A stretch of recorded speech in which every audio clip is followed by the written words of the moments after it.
हां, बघा past tense. ठीक आहे, आपण प्रेझेंट टेन्स शिकलो, त्याचे आपण 4 प्रकार पण शिकलो. ठीक आहे, तर सेम तसेच प्रकार पास्ट टेन्सचे पण आहेत, सिमिलर आहेत. पास्ट टेन्स याला मराठीत काय म्हणतात? भूतकाळ. काय म्हणतात? भूतकाळ. ठीक आहे, घडून गेलेला आहे म्हणून त्याला आपण काय म्हणतो? भूतकाळ. ठीक आहे, घडून गेलेल्या गोष्टी याच्यामध्ये बोलल्या जातात. तर प्रेझेंट टेन्सचे जसे प्रकार आहेत तसेच सेम प्रकार पास्ट टेन्सचे पण तेच प्रकार आहेत सेम, फक्त प्रेझेंट टेन्सच्या जागी काय येईल? पास्ट टेन्स येईल. म्हणून ज्यांनी प्रेझेंट टेन्स व्यवस्थित केले असतील मी शिकवलेले, ठीक आहे, त्यांना हे लगेच समजून जाईल आता पास्ट टेन्स, काहीच अडचण जाणार नाही. ठीक आहे, म्हणून ते जुने व्हिडिओ जर कुणी केले नसतील व्यवस्थित तर ते बघा प्रेझेंट टेन्सचे व्यवस्थित. एका दिवसात काय रे 10-10 15-15 मिनटाचे तर व्हिडिओ आहेत. बघून घ्यायचे, समजून घ्यायचे. ठीक आहे, ते समजले व्यवस्थित तर तुम्हाला हा पास्ट टेन्स आणि त्याचे प्रकार हे अगदी सहज समजून जातील, काहीच अडचण जाणार नाही. तर याचे 4 प्रकार कोणते आहेत बघा. प्रेझेंट टेन्स सारखेच आहेत, फक्त प्रेझेंट टेन्सच्या जागी पास्ट टेन्स येईल. ठीक आहे, तर पहिला प्रकार बघा, simple past tense. Simple past tense, साधा भूतकाळ. सिम्पल म्हणजे काय? साधा, नाही की नाही? आपण म्हणतो ना एखादा मुलगा साधा सिम्पल आहे बाबा, किंवा एखादी मुलगी साधी सिम्पल मुलगी आहे बाबा, आहे की नाही? सिम्पल म्हणजे काय? साधा. सिम्पल पास्ट टेन्स, साधा भूतकाळ. ठीक आहे, यालाच दुसरं नाव काय आहे? काय म्हटलं जातं? Past indefinite tense. काय म्हटलं जातं? सिम्पल पास्ट टेन्सलाच पास्ट इंडिफिनाईट टेन्स. ठीक आहे, दुसरा प्रकार कोणता आहे? Past continuous tense. कंटिन्युअस म्हणजे काय? चालू, मग चालू भूतकाळ. तिसरं काय आहे? Past perfect tense. परफेक्ट म्हणजे काय? पूर्ण, म्हणून काय? पास्ट परफेक्ट टेन्स म्हणजे काय? पूर्ण भूतकाळ. ठीक आहे, आणि मग चौथा या दोघांचं कॉम्बिनेशन, कंटिन्युअसचं आणि परफेक्टचं, काय होतं? पास्ट परफेक्ट कंटिन्युअस टेन्स म्हणजे काय? पूर्ण चालू भूतकाळ. तर पास्ट टेन्सचा पहिला प्रकार आपण शिकूया, सिम्पल पास्ट टेन्स किंवा पास्ट इंडिफिनाईट टेन्स. मराठीत काय म्हणतो? साधा भूतकाळ. ठीक आहे, आता खालील वाक्य काळजीपूर्वक बघा तुम्ही. बघा, पास्ट टेन्समध्ये घडून गेलेल्या गोष्टी बोलल्या जातात. ठीक आहे, तर आता पहिलं वाक्य बघा याच्यामध्ये, ही केम इन द मॉर्निंग. आता तुम्ही इथं केम बघितल्याबरोबर तुम्हाला कळायला पाहिजे रे की हा पास्ट टेन्स आहे. मग तो आता सिम्पल पास्ट आहे की पास्ट परफेक्ट आहे तो भाग नंतर, पण तुम्ही इथं केम बघितल्यानंतर तुम्हाला काय कळायला पाहिजे की हा पास्ट टेन्स आहे. का बरं? कारण हा केम हा जो वर्ड आहे तो कमचा पास्ट टेन्स आहे की नाही? तुम्ही जर मागे टाकलेली बघितलं असेल, त्याच्यामध्ये शब्दार्थ होते ना, V2 V3 आहे की नाही? V2 म्हणजे पास्ट टेन्स, V3 म्हणजे काय? Past participle. तर हा केम जो आहे तो पास्ट टेन्स आहे. कुणाचा? कम या वर्डचा. मग इथं सरळ सरळ पास्ट टेन्समधला वर्ड आला आहे, हा कोणता टेन्स असेल रे?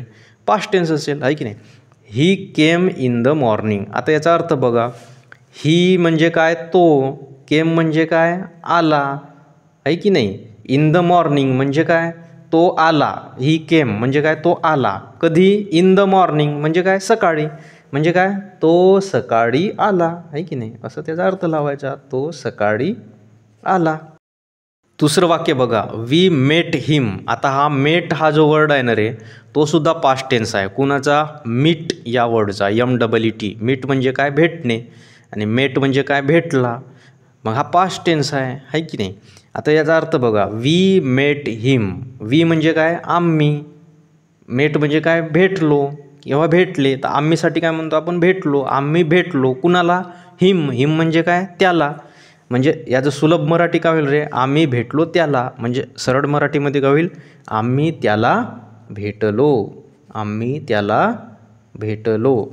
म्हणजे समजत आहे ना? सिम्पल पास्ट टेन्समध्ये दुसरं काही नसतं, त्या वर्बचा पास्ट टेन्स येतो फक्त, एवढं लक्षात ठेवायचं. म्हणून तुम्हाला वर्बचे जर पास्ट टेन्स माहीत असतील, मी म्हणत नाही की सगळं माहीत पाहिजे तुम्हाला, इंग्लिशमध्ये जेवढे वर्ब आहेत त्यांचे सगळ्यांचे तुम्हाला पास्ट टेन्स माहीत पाहिजे असं म्हणत नाही, ते शक्य नाही. परंतु जे दैनंदिन जीवनामध्ये वापरले जातात, आहे की नाही, डेली यूजमध्ये वापरले जातात, कम म्हणजे येणे, गो म्हणजे जाणे, गिव म्हणजे देणे, टेक म्हणजे घेणे, ड्राईव्ह म्हणजे चालवणे, स्विम म्हणजे पोहणे, इट म्हणजे खाणे, हे जे डेली आपण जे वापरतो रे मराठीमध्ये वर्ड्स, कमीत कमी त्याचे तर माहीत पाहिजे वर्ड्स ते, आहे की नाही? आणि त्यांचे पास्ट टेन्स आणि पास्ट पार्टिसिपल एवढं तर माहीत पाहिजे कमीत कमी. मग रोज 5-10 करा ना रे तुम्ही, काय एवढं कोणता प्रॉब्लेम आहे की नाही? रोज 5-10 करायचे, म्हणजे तुमचे बघा, जर तुम्ही रोज 5-10, 5-7, 5-7 रोज करत गेले तर 3 महिन्यात बघा ना तुमच्याकडे किती वर्ड जमा होतील रे. 30 दिवसामध्ये रोज 5 जरी केले तुम्ही तरी रोज 30 दिवसामध्ये तुमच्याकडे 150 वर्ड जमा होतात. आणि 3 महिन्यामध्ये बघा, करा बरं 150 गुणिले 3 किती, 450 वर्ड.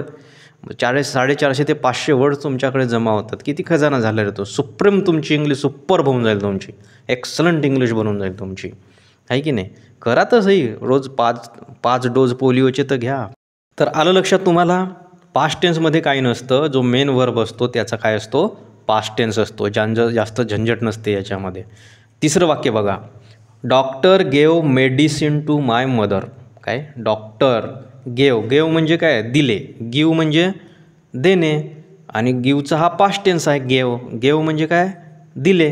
तर डॉक्टर गेव, डॉक्टरने दिले. काय दिले, मेडिसिन म्हणजे काय, औषध, आहे की नाही. मेडिसिन म्हणजे काय, औषध. तर डॉक्टरने औषध दिले. कुणाला दिले, टू माय मदर म्हणजे कुणाला, माझ्या आईला, आहे की नाही, माझ्या आईला. मग आता याचं बघा व्यवस्थित अर्थ लावा. डॉक्टरने दिले औषध माझ्या आईला. मग सरळ मराठीत काय होईल, डॉक्टरांनी माझ्या आईला काय, औषध दिले. डॉक्टरांनी माझ्या आईला औषध दिले, आहे की नाही. असा अर्थ लावण्याचा प्रयत्न करायचा. तर याचा जर तुम्ही सूत्र बघण्याचा प्रयत्न कराल तर तो काय होतो, सब्जेक्ट असतो सुरुवातीला, करता, आहे की नाही. वरच्या वाक्यामध्ये ही, वी, डॉक्टर हे काय क्रिया करणारे आहेत, म्हणून त्यांना आपण काय म्हणतो, सब्जेक्ट, आहे की नाही. आणि वर्बचा कोणता दुसरा रूप असतो रे, V2 असतो, पास्ट टेन्स, आहे की नाही. आणि शेवटी ऑब्जेक्ट असतो. एवढी साधी रचना आहे त्याची. V2 जर दिसेल तर तो सिम्पल पास्ट टेन्स असतो बेटा, ठीक आहे. V2 जर असेल ना तर तो काय असतो, सिम्पल पास्ट टेन्स असतो, आहे की नाही. आणि हा सूत्र लक्षात ठेवण्याचा प्रयत्न करा. सब्जेक्ट प्लसमध्ये V2 आणि शेवटी ऑब्जेक्ट. V2 लक्षात ठेवायचा. V2 असेल तर सिम्पल पास्ट टेन्स. नंतरचं वाक्य बघा, आय डिड नॉट लाय. आता याच्यामध्ये बघा, आय म्हणजे मी, आहे की नाही. आणि शेवटी बघा, आता लाय आहे रे इथे. इथं पास्ट टेन्स आहे का, नाही. तो लाय हा ओरिजिनल वर्ब आहे. मग तुम्ही म्हणाल सर हा ओरिजिनल वर्ब आहे, V2 दिसत नाही आहे, मग हा पास्ट टेन्स कसा. अरे पण डीड आला आहे ना. डू म्हणजे करणे, डीड म्हणजे केलं एखादी गोष्ट. काय केलं बघा, आय डिड नॉट लाय. लाय म्हणजे काय, खोटे बोलणे. मग असं जर असतं की आय डिड लाय म्हणजे काय, मी खोटे बोललो. पण इथं नॉट आला आहे ना. मग आय डिड नॉट लाय म्हणजे काय, मी खोटे बोललो नाही, आहे की नाही. म्हणजे तुम्हाला जर असं म्हणायचं असेल की मी खोटे बोललो नाही, तर असं नाही म्हणायचं आय नॉट लाय, असं नाही म्हणायचं, आहे की नाही. नॉट जर वापरायचं असेल तर त्याच्या अगोदर हेल्पिंग वर्ब लावा लागतो, ठीक आहे. Do not, did not, can not, shall not, will not. नॉटच्या आधी काय लावा लागतो रे, एखादा हेल्पिंग वर्ब लावा लागतो. मग हा पास्ट टेन्स आहे, सिम्पल पास्ट टेन्स. मग इथं पास्टचा हेल्पिंग वर्ब लावा लागेल आपल्याला, आहे की नाही. डीड, आहे की नाही. सिम्पल पास्टचा हेल्पिंग वर्ब काय आहे, डीड आहे, मग तो वापरावा लागेल. नेक्स्ट वाक्य बघा, Rama did not sing that song.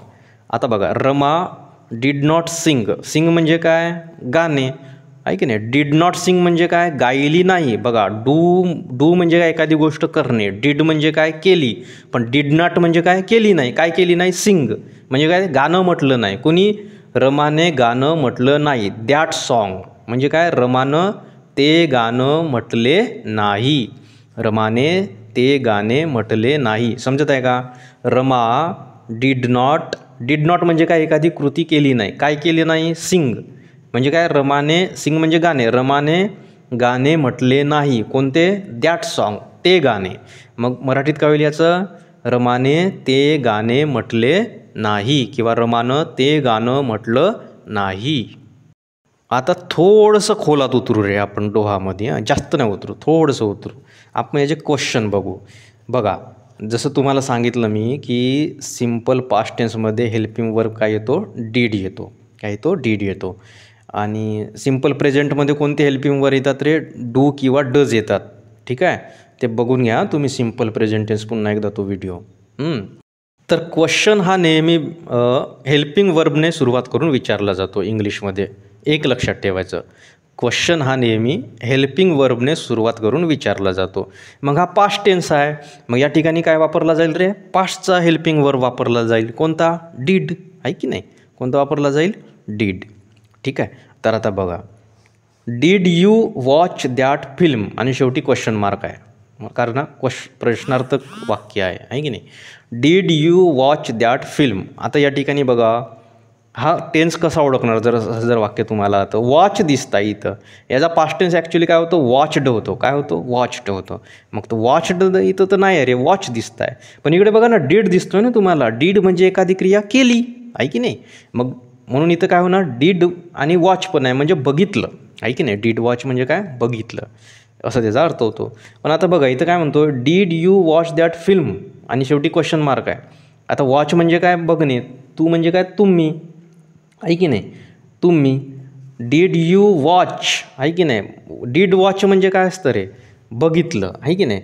हां, तर तुम्ही बघितली, ठीक आहे, तुम्ही बघितली का आहे की नाही. डीड यू वॉच म्हणजे काय, तुम्ही बघितली काय, क्वेश्चन आहे. डीड यू बघा, डीडने सुरुवात झालेली आहे म्हणजे हा काय, हेल्पिंग वर्बने जर सुरुवात झाली तर तो क्वेश्चन होतो. मग डीड यू वॉच, तुम्ही बघितली आहे काय, काय, दॅट फिल्म आहे की नाही, ती फिल्म आहे की नाही. डीड यू वॉच, तुम्ही बघितली आहे काय, दॅट फिल्म म्हणजे काय, ती फिल्म. मग तुम्ही बघितली आहे का ती फिल्म, मग मराठीत काय होईल रे याचा, सरळ मराठीमध्ये तुम्ही ती फिल्म बघितली काय, असा त्याचा अर्थ होईल. 7वं बघा, did Sujata study that chapter. बघा आता बघा या ठिकाणी डीड दिसतंय तुम्हाला. डीड म्हणजे क्रिया झालेली आहे की नाही. डीड आहे म्हणजे क्रिया झालेली आहे, कारण डीड हा कोणाचा पास्ट टेन्स आहे, डूचा पास्ट टेन्स आहे, ठीक आहे.